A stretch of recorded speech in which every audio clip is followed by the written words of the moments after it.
Sometimes we have to ask ourselves, what's using my life? Heard a guy give a lecture one time that says, we are today what we were when. And he was talking about the fact that we, to a great extent, behave, think, react because of some previous experience that we've had. One of the things that we know about life is that it is always changing. Sometimes you're up, sometimes you're down. Sometimes things go real well, and sometimes they don't. Sometimes you're happy, and sometimes you're sad. Now that's that thing called life. And when we begin to understand and know that, accepting that reality that we will never ever have things just on an even keel all the time, that you're going to have some ups and you're going to have some downs, but during those down moments, that's where the growth takes place. That's where the work is. See, anybody can feel good when they have their health, their bills are paid, they have happy relationships, business is successful. Anybody could be positive then. Anybody can have a larger vision then. Anybody can have faith under those kinds of circumstances. Am I correct? See, but the real challenge of growth, mentally, emotionally, and spiritually, comes when you get knocked down. Somebody said that adversity introduces a man to himself or a woman. How you handle it, that's where the growth takes place. When I was facing some challenges, I had a guy say something to me, and I suggest this is one of the first things that you want to do when you're facing a challenge. You want to get unstuck. Evaluate where you are. Look at it, assess yourself. Assess yourself and assess the situation. What brought you there? What role did you play? Earl Nightingale had a saying I like. He said, all of us are self-made, but only the successful will admit it. What has brought you to this point? What did you learn from it? Are you learning anything, or are you doing it over and over and over again? Somebody said that insanity is doing the same thing in the same way, expecting a different outcome. Are you going through it, or are you growing through it? Are you bigger and better because of it? Because it's not going to leave you until you grow through it. I was going through a major challenge in my life that was wearing me out, that was using me. You see, your mind is, you know, when you go into a service station to get gas, you don't go in there and just start pumping. When you push the lever up, it clears the previous bill. By the same token, if you want to begin to move, you've got to clear your mind of all the unnecessary luggage and baggage that's weighing us down. I couldn't move, I couldn't think about what am I going to do to get out of this situation, because I was so concerned about what happened and what he did to me and how bad it was. I was so stuck in that I couldn't even focus on what I should have done. Feeling sorry for myself and angry, and none of that was taking me anywhere. So pretty soon I learned through effort, made a conscious, deliberate, determined effort. I had to let it go. I had to forgive it. Let it go and begin to focus on developing myself. And I say to you, you're going to have people to do things to you. Things are going to happen to you. And the most important thing to do is to harness your will and let it go and move so you can grow, so you can get on with your life. It doesn't matter about what happens to you. What matters is, what are you going to do about it? All of us have experienced some tragedy, and if we haven't, we will. And you can either let it destroy your life, or you can build upon it. You can permit it to let it hold you down, or you can decide, I'm not going to let that happen to me. I'm bigger than this. Make a declaration to yourself. Declare all-out war that you're going to get out of this rut. I don't care how good you are. I don't care how talented you are. I don't care how much you work on yourself. There are some times when things aren't going to go right. They just are not going to go right. There are times when anything that can happen will happen. Murphy's Law will be knocking at your door. Why? I don't know why. That's called life.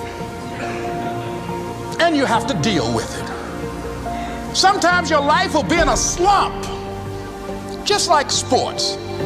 Some of the best shooters can't hit baskets different times in games. They get in a slump. Do they sit on the sideline and say, you know, I just didn't hit a basket today? No, they continue to execute. I suggest to you that if you are facing a challenge, don't stop. Stay busy. Work your plan. Continue to do those things that you know that work for you after you have evaluated yourself in the situation.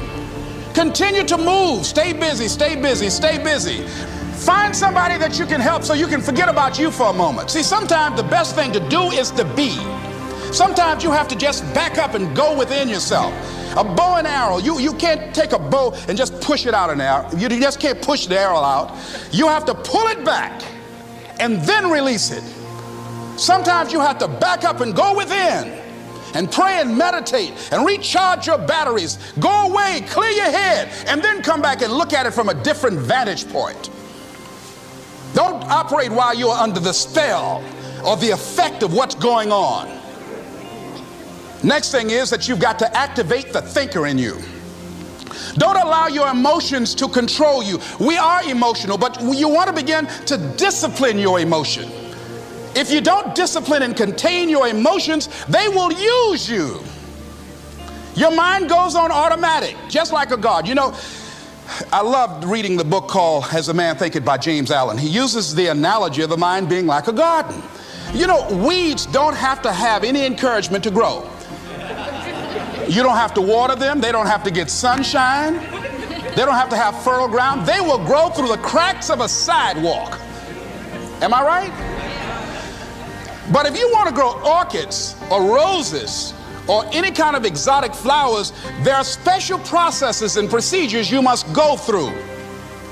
Well, by the same token, you don't have to force yourself or motivate yourself to think negatively, to be depressed, to hate somebody, to want revenge, to want to get back at somebody, to beat yourself up over the head, to feel loaded with guilt. You don't have to make any effort to do that. Your mind is on automatic. It will do that by itself.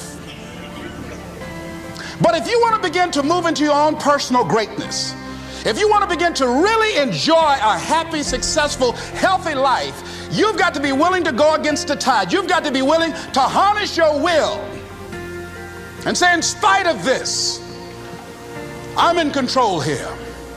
I'm not going to let this get me down. I'm not going to let this destroy me. I'm coming back, and I'll be stronger and better because of it. You have got to make a declaration that this is what you stand for. You're standing up for your dreams. You're standing up for peace of mind. You're standing up for health. You want it, and you're going to go all out to have it. It's not going to be easy.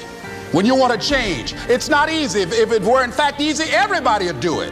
But if you're serious, you'll go all out. So yes, I'm going to turn this situation around. I'm not going to sit back and moan and cry over what happened and what went wrong and who did what. I'm going to do something about this situation.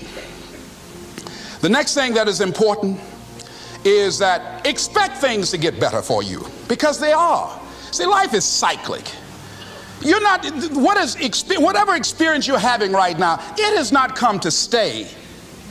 It has come to pass. Not to stay, just to pass. It's just going through. The biggest challenge is to know what's happening. This is a part of this thing we call life. This too shall pass.